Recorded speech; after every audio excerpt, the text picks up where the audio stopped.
Hello everyone, welcome to Kim quiz. क्या हाल है? उम्मीद करता हूँ सब फिट होंगे, एनर्जेटिक होंगे। एक न्यू वीडियो में आपके सामने हाजिर हैं। इससे पिछले वीडियोस में हमने फर्स्ट ईयर के चैप्टर स्टैचियोमेट्रिक में जितने भी टॉपिक हैं सबको हमने डिटेल में पढ़ा है। आज के वीडियो में हम उसी टॉपिक से रिलेटेड कुछ एमसीक्यूज करेंगे, जिसमें फर्स्ट नंबर एमसीक्यू मैंने लिखा है जिसका स्टेटमेंट है which of the following is not true for a mole.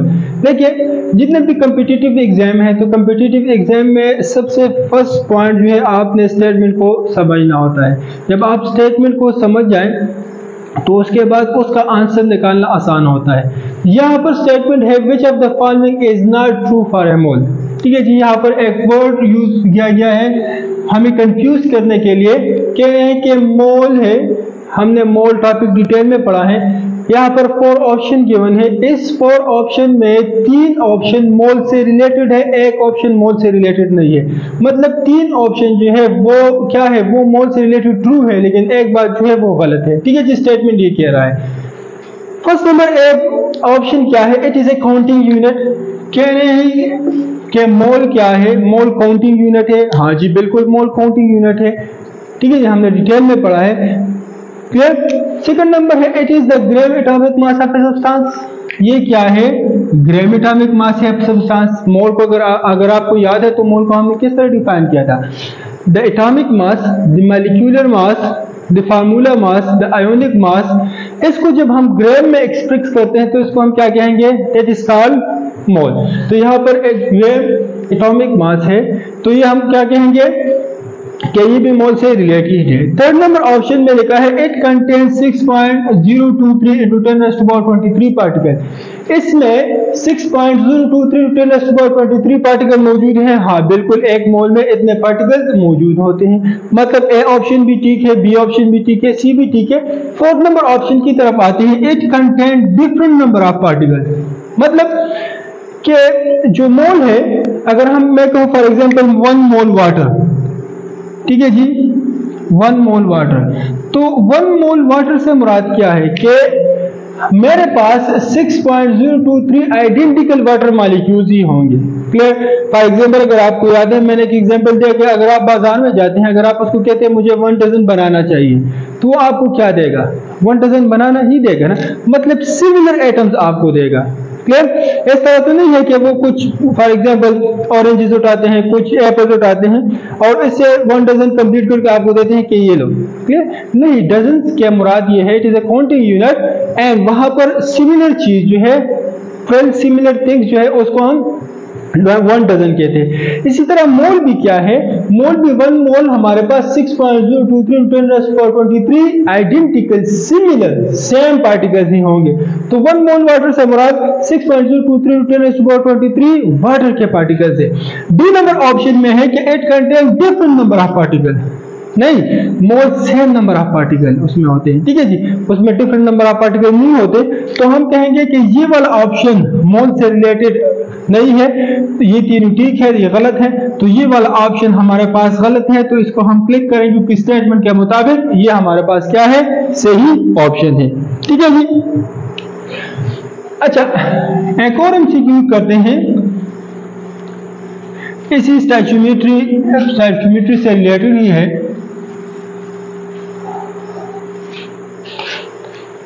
Question कुछ यूं है,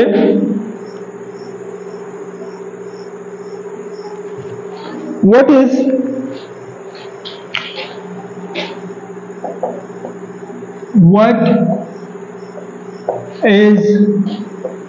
the mass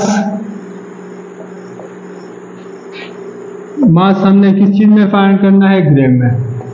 what is the mass of 5 moles of water। हमारे पास क्या है, 5 मोल वाटर है। क्लियर। और 5 मोल वाटर कितने ग्राम्स के बराबर है। फॉर एग्जाम्पल ए ऑप्शन हमारे पास है 70 ग्राम, बी ऑप्शन फॉर एग्जाम्पल है 75 ग्राम, सी ऑप्शन फॉर एग्जाम्पल है 80 gram and D option for example है 90 ग्राम। ठीक है जी। स्टेटमेंट कह रहा है कि हमारे पास क्या है, 5 मोल वाटर। क्लियर। और इस 5 मोल वाटर कितने ग्राम्स के बराबर है। फॉर एग्जाम्पल मैंने यहाँ पर एक ग्लास लिया है और इस गिलास में मैंने ऐड किया है 5 मोल वाटर। कह रहे हैं कि ये जो वाटर यहाँ पर पड़ा है, इस वाटर का मास कितना है। क्लियर? तो किस तरह फाइंड करेंगे?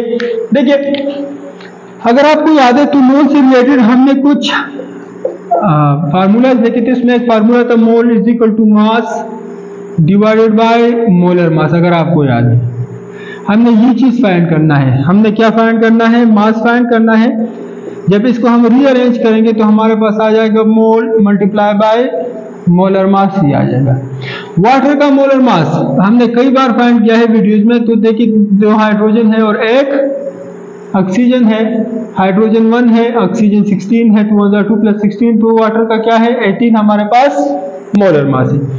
मोल गिवन क्या है? 5 है एंड मोलर मास हमारे पास क्या है? 18 है। दोनों को जब हम करते हैं, एट 5 क्या जाएगा? 40 एंड 5 1 5 4 90 आ जाएगा हमारे पास 90 है। अब देखिए, यहाँ पर 4 ऑप्शन है। 4 ऑप्शन में कहीं पे 90 मौजूद है। हाँ, ये वाला ऑप्शन है, तो हम ये वाला क्लिक करेंगे। सही है जी। एक और MCQ करते हैं। देखिए, इसी टाइप के क्वेश्चन ही कॉम्पिटिटिव एग्जाम में आते हैं, न तो इससे कहीं बाहर कोई कंसेप्ट आता है। बस यही कंसेप्ट है, इसी कंसेप्ट को हमने अप्लाई करना है।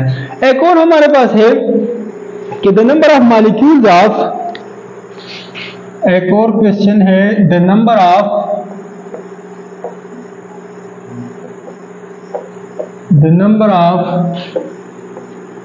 molecules of 22 gram carbon dioxide is। ठीक है जी।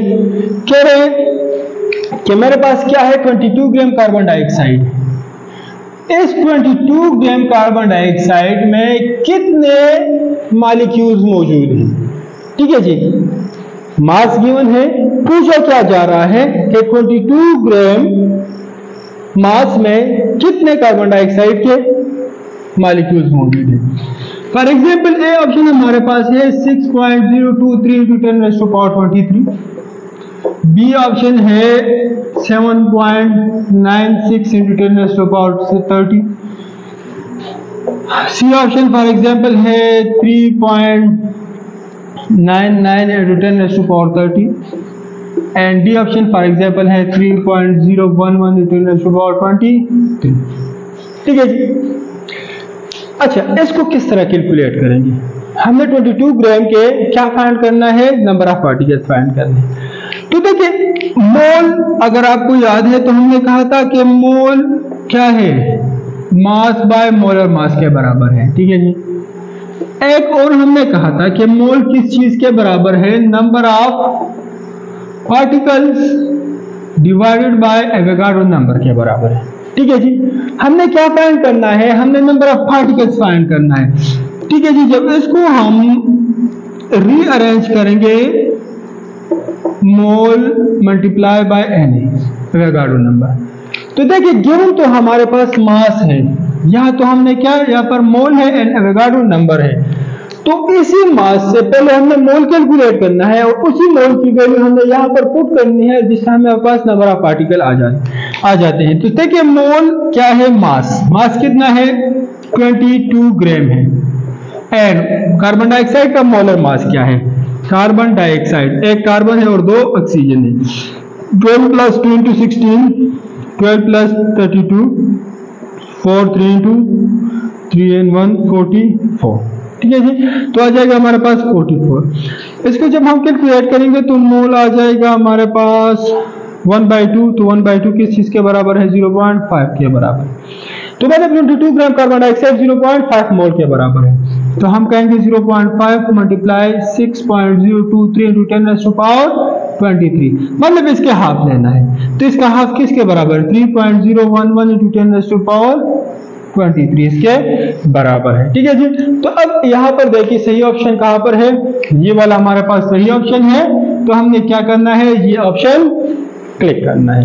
ठीक है जी। एक और MCQ करते हैं।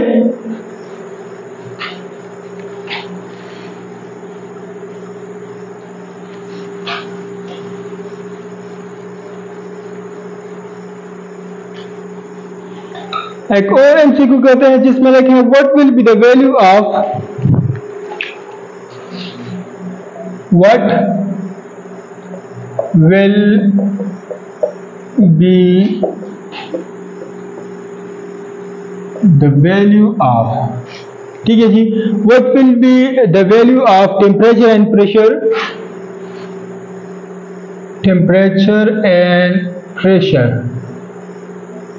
at STP। कह रहे हैं कि STP स्टैंडर्ड टेम्परेचर प्रेशर है। स्टैंडर्ड टेम्परेचर प्रेशर पर हमारे पास प्रेशर कितना होगा एंड टेम्परेचर कितना होगा, जिसमें ए ऑप्शन हमारे पास गिवन है 100 degree centigrade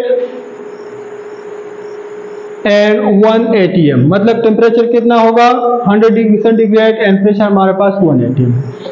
second number option है 298 केल्विन एंड 1 atm है। अच्छा, सी नंबर ऑप्शन हमारे पास है 273 केल्विन एंड साथ में प्रेशर हमारे पास है 760 mmHg। 760 mmHg ये यूनिट्स हैं प्रेशर के। एंड जो लास्ट ऑप्शन है वो है 0 डिग्री सेंटीग्रेड एंड लिखा है साथ में 760 सेंटीमीटर Hg। अच्छा जी, स्टैंडर्ड टेम्परेचर प्रेशर है क्या? एसटीपी पे टेम्परेचर कितना है, प्रेशर कितना है? देखिए कुछ वैल्यूज है, ये अपने साथ नोट कर लें।